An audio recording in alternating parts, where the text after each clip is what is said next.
biglang pumasok sa'yo yung prayer, mag-pray ka. Kasi ibig sabihin, sign niya ni Lord sa'yo na tutulungan ka niya. Guys, panoodin niyo yung The Forge. Christian movie siya and grabe yung iyak ko. Grabe yung realization ko sa movie na 'to. Isa sa mga realization ko dito is about yung prayer. Sobrang effective ng prayer. Isa sa mga part na naiyak ako is yung nagpe-pray si Isaiah, yung bida dun. Actually, hindi ko alam habang pinapanood ko siya, tumutulo yung luha ko. And sobra kasi ako na-amaze kay Lord na alam mo yung sobrang effective ng prayer. As long as nakikita ni Lord yon sa heart mo, tutulungan ka niya. And if ever man na pinapanood mo yung video na to, tapos nasa kalagitnaan ka ng problema, kahit ano pa yan, kinakabahan ka sa interview, mag-isa ka, umiiyak ka, or ano mang ginagawa mo sa life mo, pag biglang pumasok sa'yo yung prayer, mag-pray ka. Kasi ibig sabihin, sign niya ni Lord sa'yo na tutulungan ka niya.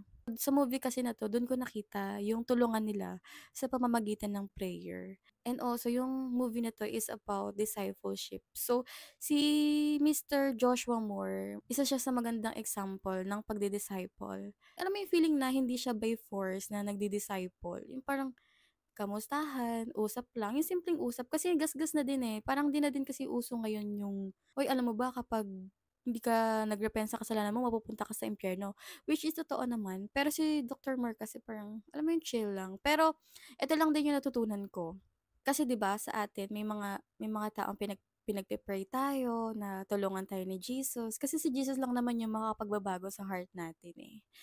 'No, kapag dumadating sa point na hindi mo na alam kung ano yung gagawin sa tao na 'to, i-surrender na natin kay Lord kasi si Lord na yung bahala dun. Isa din sa na-realize ko dito na malalaman mo na nasa tamang tao ka dinala ni Lord kapag mayroong peace. Alam mo yung kapag ginawa mo siya ng walang parang yung pag-aalinlangan, depende yan, eh.